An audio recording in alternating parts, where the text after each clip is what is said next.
আসসালামু আলাইকুম এভরিওয়ান। আজকে আমরা আপনাদের ছাদ বাগান থেকে তুলে আনা লাউ শাক ভাজি করা দেখাবো।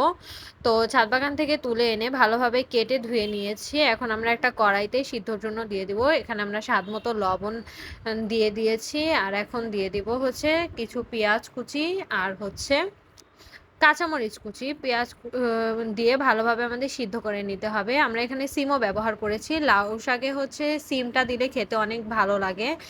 শুধু লাউ শাকটা ভাজি করলে খেতে ভালো লাগে না। সিম দিলে জিনিসটা খেতে অনেক মজা হয়।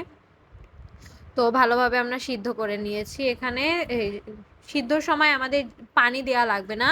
এভাবেই পানি বের হবে। তো যে পানিটা থাকবে সে পানিটা আমরা বেশি পানি হলে ফেলায় দিব, না হলে হাই হিটে রেখে পানিটা শুকিয়ে নিব। এখন আমরা অন্য একটা কড়াইতে তেল দিয়ে দিব, কিছু পরিমাণ তেল দিয়ে সেখানে ৫-৬টা শুকনো মরিচ দিয়ে দিব।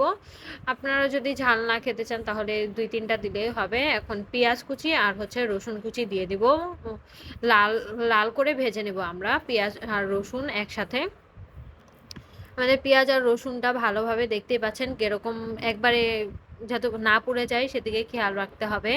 হালকা বাদামি রঙের করে পেঁয়াজটা ভেজে আমরা ভেজে নিয়ে হচ্ছে লাউ শাকগুলো দিয়ে দিব। সিদ্ধ করে রাখা যেই শাকগুলো ছিল সেগুলো দিয়ে নিব ভালোভাবে। দিয়ে আমাদের এখন মিক্স করে নিতে হবে। আমাদের এখন ভালোভাবে হাই হিটে রেখে, এই সময় চুলার হিটটা হাই হিটে রেখেই করবেন, না হলে কম হিটে রাখলে জিনিসটা লাল লাল হয়ে যাবে, শাকটা দেখতে ভালো আসবে না। তো দেখেন আমাদের শাক ভাজি হয়ে গিয়েছে, এখন অলমোস্ট রেডি।